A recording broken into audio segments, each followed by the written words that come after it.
All right, let's dive right in. Today, we are tackling two concepts that are, and I'm not kidding, the secret weapons of geometry: the segment addition postulate and midpoints. They might seem almost too simple at first, but trust me, mastering them is like getting a backstage pass. It's what lets you understand everything from tricky proofs to coordinate geometry down the line. So, let's get to it. So here's our game plan for today. We'll start with the big picture, what I call the geometry blueprint. Then we'll get into our first major rule: parts make a whole. From there, we'll look at a real game changer, the midpoint shortcut, and then see how that applies with midpoints on a graph. And finally, we'll wrap it all up with your geometry cheat sheet, so you can walk away with everything you need. Okay, section 1, the geometry blueprint. Now, if there's one thing you take away from this entire explainer, let it be this: geometry is not just about the shapes. It's really about the algebra behind the shapes. If you can learn to look at a diagram, a picture of a line or a triangle, and turn it into a simple equation, you've basically cracked the code for the entire course. So, what if I told you that the most powerful tool in your geometry toolkit was also the most obvious one? A rule so simple it almost sounds silly to say out loud, but it's the absolute key to turning confusing diagrams into algebra problems you can actually solve. Sounds too good to be true, right? Well, let's uncover it. And that powerful, simple rule leads us right into our next section. It has a kind of fancy, official-sounding name: the segment addition postulate. But don't let that name intimidate you. It's just the formal term for that simple but powerful rule we were just talking about. So what does this actually mean? All it's saying is if you have a line segment, let's call it AC, and you stick a point B anywhere on it, the two little pieces you just made will always add up to the original big piece. So the length of part 1, AB, plus the length of part 2, BC, equals the total length, AC. Part plus part equals whole. That's it. That's the whole rule. Now let's see how we can use this. All right, let's put this into practice. Here's the classic problem you are definitely going to see. We've got a line segment, JK, and a point M somewhere in between. We don't know the exact lengths of the little pieces, JM and MK, but we've got these algebra expressions for them. What we do know is that the total length of the whole thing is 34. Our job? Find the actual numbers for JM and MK. So we just use our rule: part plus part equals whole. That means the first part, 3x minus 4, plus the second part, x plus 10, has to equal the whole thing, which is 34. And just like that, it's an algebra problem. First, let's clean up the left side by combining like terms. So 3x plus another x gives us 4x, and a negative 4 plus 10 gives us a positive 6. So now our equation is way simpler. 4x plus 6 equals 34. To get x alone, we subtract 6 from both sides, leaving us with 4x equals 28. Last step, divide by 4, and boom, we get x equals 7. Now, hold on. This is a classic trap. We found x, but are we done? Nope. The question asked for the lengths of JM and MK, so we got to take that 7 and plug it back in. For JM, we do 3 times 7 minus 4. That's 21 minus 4, which is 17. For MK, we have 7 plus 10, which is also 17. And now for my favorite part, the check. Does our first part, 17, plus our second part, 17, equal the total of 34? Yes, it does. It works perfectly. Okay, let's level up. This one looks a little tougher, right? We've got 4 points now, which means 3 little segments. But guess what? The core idea is exactly the same. Part plus part plus part equals the whole thing. So our equation is just adding up all the parts. 2x plus 1 plus x plus 4 plus 3x minus 2, all equals 37. Let's combine our x's first. 2x plus x plus 3x gets us 6x. Now the numbers. 1 plus 4 is 5, minus 2 is 3. So 6x plus 3 equals 37. Okay, subtract 3 from both sides, and we get 6x equals 34. Now we divide by 6, and you might notice 34 doesn't divide nicely by 6, and that is perfectly okay. Don't let fractions scare you.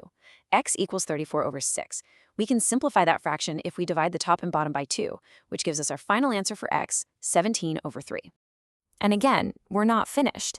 The question wants the length of BC, which is x plus 4. So we have to plug our fraction in. That's 17 over 3 plus 4. Now to add these, we need a common denominator. We can think of 4 as 4 over 1. To get a denominator of 3, we multiply the top and bottom by 3. so 4 becomes 12 over 3. Now it's easy. 17 over 3 plus 12 over 3. Just add the tops and we get our final answer, 29 over 3. All right, so far that point in the middle has just been some point. But what happens when it's not just any point? What if it's a very special point, right in the exact middle? Well, that brings us to the midpoint, and it gives us a fantastic shortcut. Okay, this slide is maybe the most important distinction we'll make today. If a point is just between two others, you use addition. Part plus part equals whole. But if you see that magic keyword, midpoint, that's a total game changer. It means the two parts aren't just parts, they are equal parts. So you don't add them, you set them equal to each other. Part 1 equals part 2. This is such a common mistake, so please burn this into your brain. Let's see this in action. Look at this problem. The single most important word here is midpoint. The second your brain sees that word, it should practically scream, set them equal. Because M is the midpoint, we know for a fact that the length of the first piece, PM, has to be exactly the same as the length of the second piece, MQ. So that's our equation. 4x plus 3 equals 6x minus 7. To solve for x, let's get all the x's on one side. I'm going to subtract 4x from both sides. That leaves us with 3 equals 2x minus 7. Now let's move the numbers to the other side by adding 7 to both sides. That gives us 10 equals 2x. And for the final step, just divide by 2, and we find out that x equals 5. But wait, before we start celebrating, let's reread that question. It wants the length of PQ, the whole thing, not just x.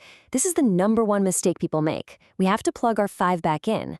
For PM, we get 4 times 5 plus 3. That's 20 plus 3, which is 23. For MQ, we get 6 times 5 minus 7. That's 30 minus 7, which is also 23. Hey, the fact they're equal is a great sign we did it right. But the final answer is the total length of PQ, which is 23 plus 23, or 46. Okay, we've totally mastered midpoints on a one-dimensional line. Now let's take this idea into 2 dimensions and put it on a coordinate graph. Now, I know this formula can look a little intimidating, but the idea behind it is incredibly simple. The midpoint is just the average point. And how do you find any average? You add them up and divide by 2. So to find the midpoint, you just average the x's to get the new x, and you average the y's to get the new y. That's all it is. So let's try one. We need the midpoint of point A at 2, 5 and point B at 8, 1. First, let's average the x-coordinates. So that's 2 plus 8, which is 10, divided by 2 is 5. Now for the y's, we have 5 plus 1, which is 6, divided by 2 is 3. And there you have it. Our midpoint is the point 5, 3. It's really that straightforward. All right, ready for a little plot twist? What if you're given the middle point and one of the endpoints, and you have to find the other end? This is like a fun little logic puzzle. We use the exact same formula, we just have to do a little bit of algebra to solve for the missing pieces. Let's treat the x and y coordinates as 2 separate mini-problems. For the x's, we know our first x, which is 1, plus our missing x, all divided by 2, has to equal the midpoint's x, which is 4. So 1 plus x over 2 equals 4. To solve this, first multiply both sides by 2. That gives us 1 plus x equals 8. Then just subtract 1, and we find x equals 7. Now let's do the same for y. 3 plus our missing y divided by 2 must equal 7. Multiply both sides by 2, you get 3 plus y equals 14. Subtract 3 from both sides, and y equals 11. So our missing endpoint B is at the point 7, 11. Phew! We have covered a lot of ground. So let's pull all these key ideas together into one final summary, our ultimate cheat sheet, to make sure all of this really sticks. Okay, let's boil it all down. Here are the key rules. If a point is between, the parts add to the whole. If it's a midpoint, the 2 halves are equal. And if you're on a graph, just average the coordinates. And just as important, here are the common mistakes to watch out for. Don't confuse between with midpoint. Please always double check if you're supposed to stop at x or find a length. Don't forget to divide by 2 in the midpoint formula. And when you see fractions, just slow down, take a breath, and write out every step. You can totally handle them.